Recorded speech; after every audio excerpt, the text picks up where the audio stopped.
Hey, what's up, everybody? This is Josh and Trevor from the Everything College Basketball Podcast, and we have a special guest with us today. He is the head coach of the Stetson Hatters, the winners of the Atlantic Sun Conference Tournament, head coach Donnie Jones. Coach, it is our pleasure to have you on today. And by the way, congratulations, tournament champions. You played in one of the wildest conference tournaments that we've seen in probably a while with all the upsets. Congratulations, and talk us through that because there was upsets flying in those early rounds everywhere. Yeah, it really was. Our conference was incredible this season. I mean, you look at the finish at the end there before the tournament started. There was just so many close games, so many teams that were one game apart.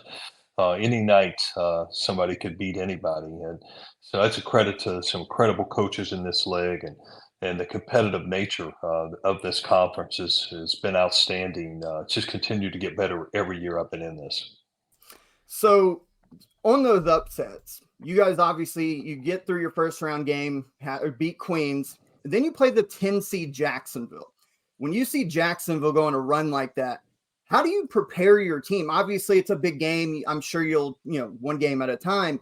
But when a team kind of gets hot like that as a double-digit seed in your conference tournament, is there anything different that you tell your guys, like don't underestimate them, or how does that process work? Yeah, absolutely. Well, no, we respect everybody. I think that's the biggest thing in coaching, especially with kids, is being able to build trust and make sure they understand that every night, regardless. We had beaten Jacksonville just a week ago, and at one point we're up 20 at their place. Ended up winning by, I think, 15, and then we had beat them at our place by 17. So we played them twice, and as I had told them, that has nothing to do with tonight. And they're very talented, well coached, and had some injuries, never had their lineup right all year long, kind of hurt them being a further seed. But they were back healthy and playing their best basketball. They had confidence. They just had two incredible wins against, the reigning champion of the A-Sun and Kennesaw State, and then turn around and to beat EKU at their place in that tough atmosphere. And EKU obviously won our regular season. We knew walking through the door here, it was going to be a battle. And it's hard to beat somebody three times. And so our guys were locked in. They jumped out on us, obviously, and playing extremely well. And we found a way down the stretch to pull it out. I would have loved to ask you this. I want to follow up a little bit just to the strength of the league and how I think it may be undervalued for the national public when they go to hear this and they go to fill out their brackets. But before, obviously, the reseeding gets shifted, obviously, I would love to have asked you this before the tournament began, but I still think it adds value to this conversation. When you guys drew, you got the seed, you knew what you were going to do. You woke up the next morning, you saw the bracket and said, this is who we got to play, at least to start this tournament. Who struck the most fear and who were you worried about that potentially wasn't going to help you get to March? Yeah, well, matchups are everything. And, obviously we'd beaten Lipscomb at our place, but we had a healthy Josh Smith. So a lot of people have forgotten that, one of our best big guys who've been our starting center 2 years previous blew his ACL out at last year, the last game of the season in the CDI. Came all the way back, worked so hard, played his first game in January of the start of the A-Sun season. And we had beaten a lot of those teams with him, and he was the A-Sun Player of the Week just the previous week. We played Florida Gulf Coast. He blows his ACL again. So we had played without him. So we were really worried, about, having to play Lipscomb because I felt that they were one of the hottest teams in the league. And I worried about the matchup with them. Not that we wasn't worried about Jacksonville, but I really worried about Lipscomb, and then having a chance to have to go back to EKU, knowing that they are unbelievably talented and well coached and experienced. And being at their house, we knew it'd be a packed environment, very difficult.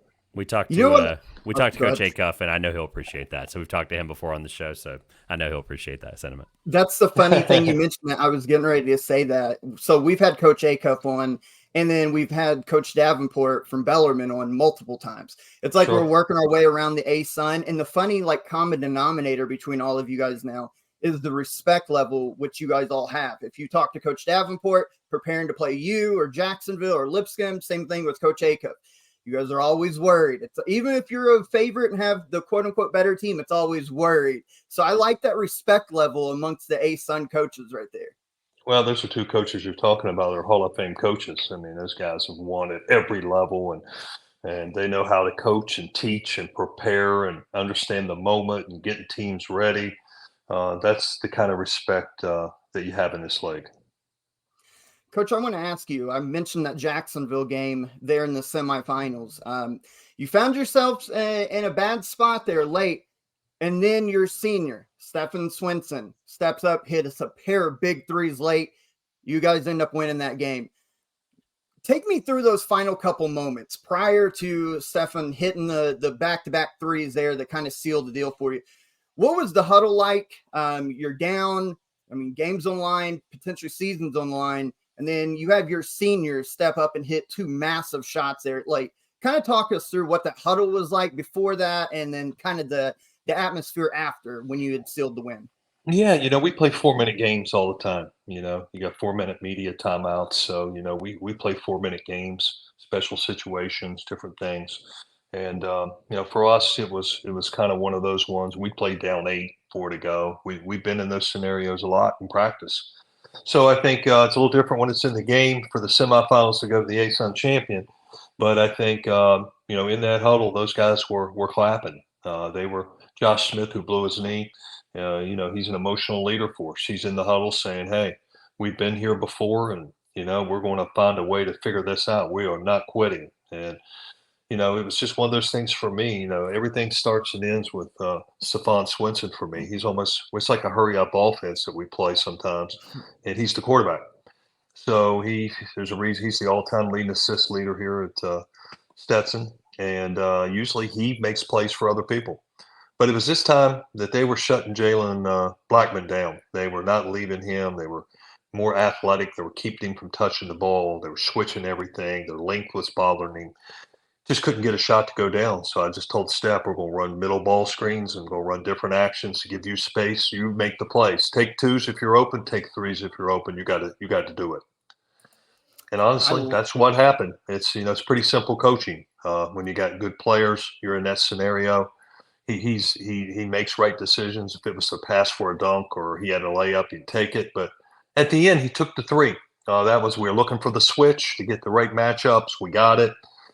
He decided to take the step back three for the win, and he made it. You've been with him. He's a senior, right? When Correct. He takes that three, the step back as you're talking about, did you have one of those moments that I think every coach I've ever known, whether it be high school, college, when a player lets go of a shot and it's like, no, oh, he made it. Did you have one of those moments, like when the ball's in flight? Yeah. I think it was one of those. I was preparing. If it goes through, what are we going to do to stop him? Because I worried about McCray getting the ball, and he was Superman in that game, going from rim to rim. How are we going to stop him with 5 guys with 3 seconds to go? Or what am I going to say to the guys when this thing's over with? In the locker room. So that's really what goes through my head. You almost a play ahead. So I didn't even get excited when it went in. I was like, yeah, this is March, man. I've been to so many of these games. And that happened to Lenny just previous. And, he hits a 3 to tie it, and the guy takes it full court and throws one in from North Alabama. So it's just a game that you worry all the way to the buzzer. Well, you just said this is March, and I want to we don't want to speculate seeding or anything just yet. We got a lot to worry about, like you said, worried about what you guys are doing right now to prepare. Obviously, the name that everybody's going to know right now after his performance is Jalen Blackman at 43 points is incredible. You look down the lineup, though, you had guys that played 40 minutes, 21 minutes, 37, 40. You had a really consistent round of rotation there. That game was obviously back and forth. You prepared 9 lead changes, 9 ties. Talk to me about somebody who is on this roster. You've alluded to Stephen a little bit as well, but talk to me about somebody that you guys are able to pull off a incredible win in March Madness. Talk about somebody that's going to be huge that may not be on the national map. Yeah, I think it's important for us is Trayton Thompson, the 7-foot transfer from Minnesota. He's trying to find his place here. He's a very talented kid.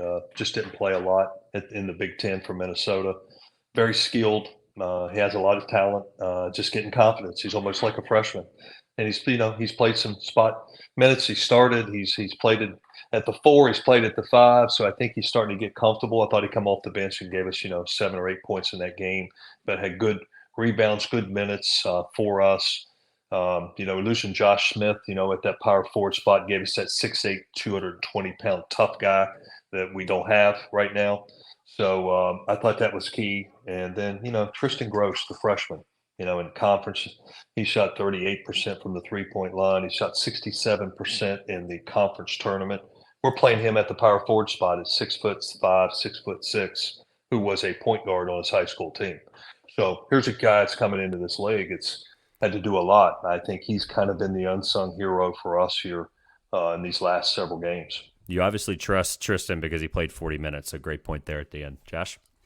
Yeah, so I want to circle back to Jalen Blackman. I'm from Indiana. That's where I'm from. And so you've got an Indiana kid, drops 43 in the title clinching game to send you guys to the big dance. Talk to us about not only that performance of dropping 43 in the biggest stage of his life at that point, but just talk to me about him as a player, coming from Marion High School, big time school here in the state of Indiana. Just talk to me about your relationship with Jalen. And then the performance, 43 in a title game is insane. Absolutely. Well, he's a 4-star player coming out of high school, very heavily recruited. Chose to go to Grand Canyon, stay home with a great Indiana player and an Indiana coach. And, and obviously, in today's age, sometimes transfers, older guys in front of you wasn't playing the minutes he wanted to. It's like some kids, they were looking for a spot. I had some other Indiana kids on my team. They told me about Jalen. His dad called me, came up several times. We talked about style, play, system, how I could develop him. He loved my resume. I'd had 23 NBA players I'd recruited and coached. Jason Williams, guards. I've had some guys who'd be first-round draft picks.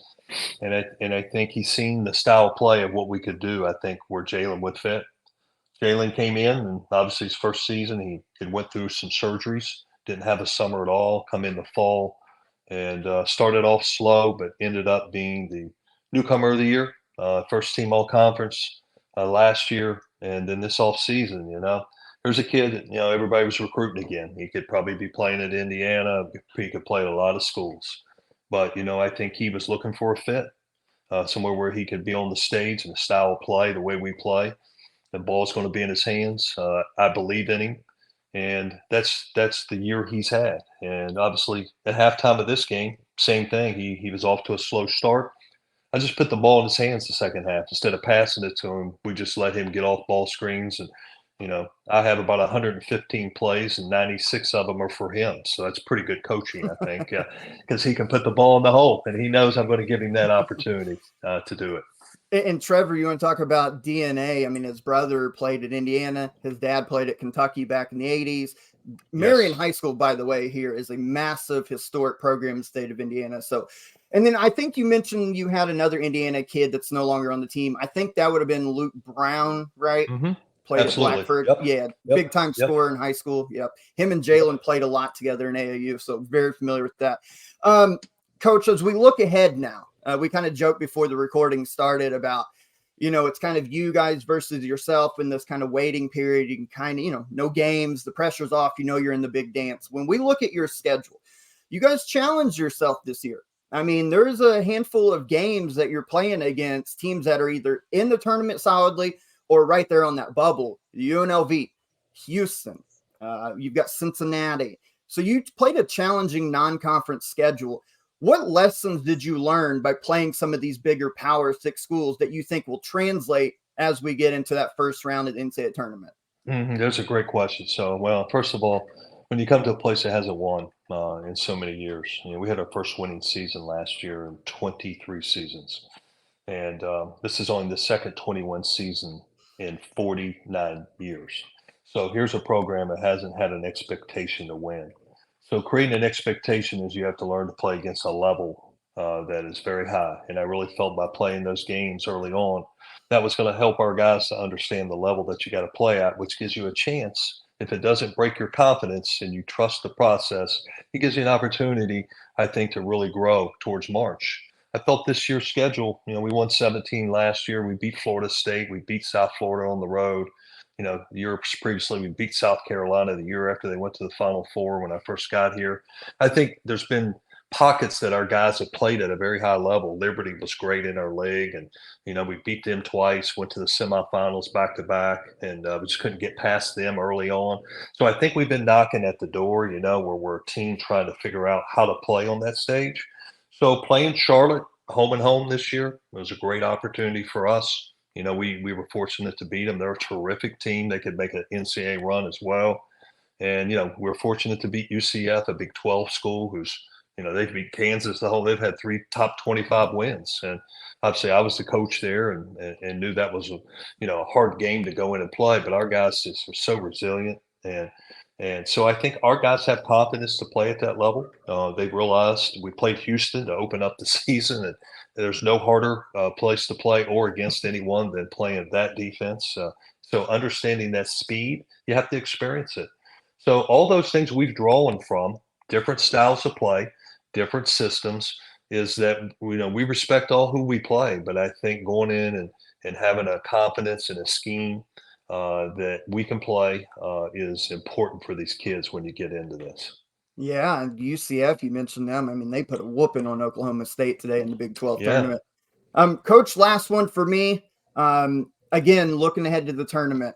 Don't know who you're going to face. We'll find out this upcoming Sunday, obviously. But if you had to send kind of, not necessarily a message, but if you had to look at your team from the outside looking in, we'll put it that way, what would be one thing whoever you're playing should be worried the most about you guys heading into that first round? Yeah, you know what? I just think we got really good guard play. You got Jalen Blackman and obviously Stephon Swinson, but we're not talking about even Alex Oglesby, he's a senior, played on a good Cleveland State team that went to the tournament, who can score the ball as well. I think we got 3 really, really good guards who can, on a given night, all score 20 plus. So it gives you a chance to win with guards in this league, in this tournament. And I think that these guys, got the ability to score the ball. It gives you a chance. If those guys are all 3 on, you can hang around if you just don't get overwhelmed, physically in the front court, which is what we're lacking right now from a depth standpoint. We talk about it all the time, Coach, especially in those early first round, second round games. The higher seed, all they've got to do is keep it close. Keep it close, Absolutely. Let momentum and all the pressure shifts to the favorite. That's all you got to do on that first round, Coach. We appreciate you stopping by. Again, congratulations winning the ASUN Tournament Championship, punching your bid, going to the big dance. I'm sure you and your team will be excited as can be for 6, 7 o'clock on Sunday evening watching the selection show. We can't thank you enough, and hopefully maybe in the off season or something we can get you back on. I'd like to dive into some of your history more. You've been around for a while. You name dropped white chocolate.